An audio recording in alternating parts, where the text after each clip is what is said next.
A grieving mother hesitantly sells her baby's crib after suffering from a miscarriage. However, the day after she sells it, the buyer returns to her house with an unexpected surprise.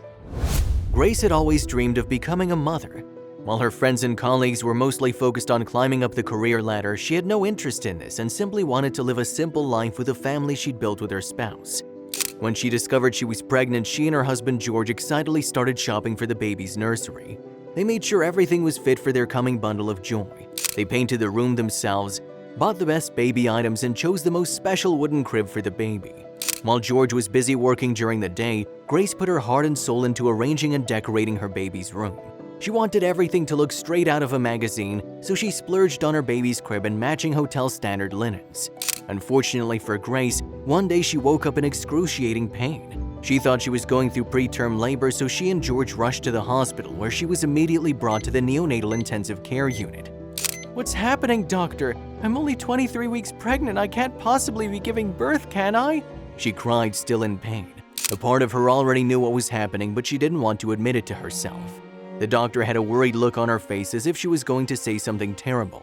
When it was finally clear that Grace was indeed miscarrying, they slowly broke the sad news to her and George. There was complete silence in the room when the doctor told them of the situation.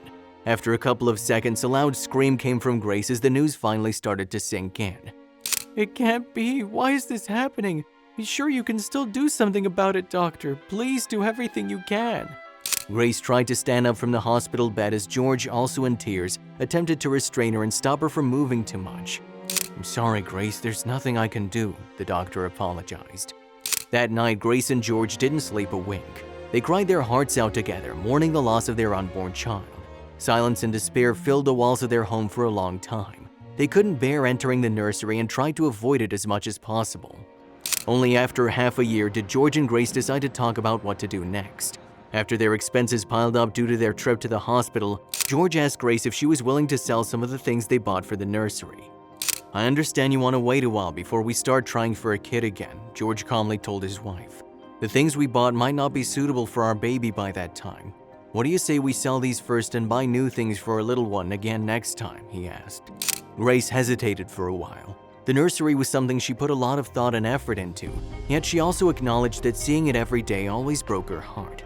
Finally, she agreed to set up a garage sale for their baby items with one condition: she didn't want to sell the crib. After selling most of the items, however, a young man visited the yard sale and asked about a crib. "By any chance, do you have a crib available for me to buy? I'm a bit short on cash and everything at the mall is expensive," the man admitted. George looked at Grace, smiling at her encouragingly. He felt it was about time Grace let go of the crib, even if it was painful for her to do so. Meanwhile, the man realized Grace was having a hard time deciding whether or not to sell the crib. "Does it have sentimental value?" he asked. Grace nodded her head. "The crib was the last thing I picked out for my child's nursery. I thought long and hard before buying one because I wanted it to be perfect," she explained. "Wow, you're a very dedicated mom. How admirable," the man commended. "Has your child outgrown the crib?" Grace smiled sadly. "Unfortunately, my child never got to lay on it. I suffered a miscarriage in my second trimester." The man's face dropped and he started to turn pale. He realized he'd been asking the wrong questions and was afraid he had offended Grace and George. "I'm so sorry, I didn't mean to be so rude." "Don't worry about it," Grace assured the man. "I'm willing to sell you the crib. Please take care of it and I hope your baby likes it." The man introduced himself as James and went home with a new crib. He was excited to show it to his pregnant wife Lisa, who also got emotional when James told her about Grace and George's sad story. "I can't imagine going through what that poor woman had to endure. I hope she's all right," Lisa cried. "I think she wanted to keep the crib, honey. Always painful reminder of what could have been," Lisa told James. "I don't feel comfortable keeping it. Maybe you can ask for a refund," she asked. James knew his wife was right, but he didn't want to ask for a refund.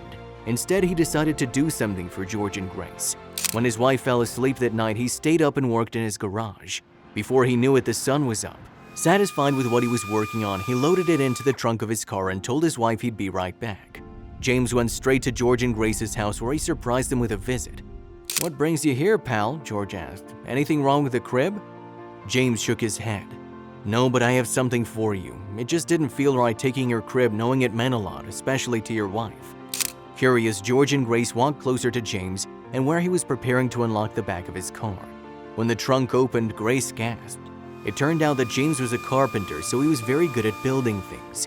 He disassembled the crib and was able to make a small crib for his unborn baby and a special bench with the wood salvaged from the crib.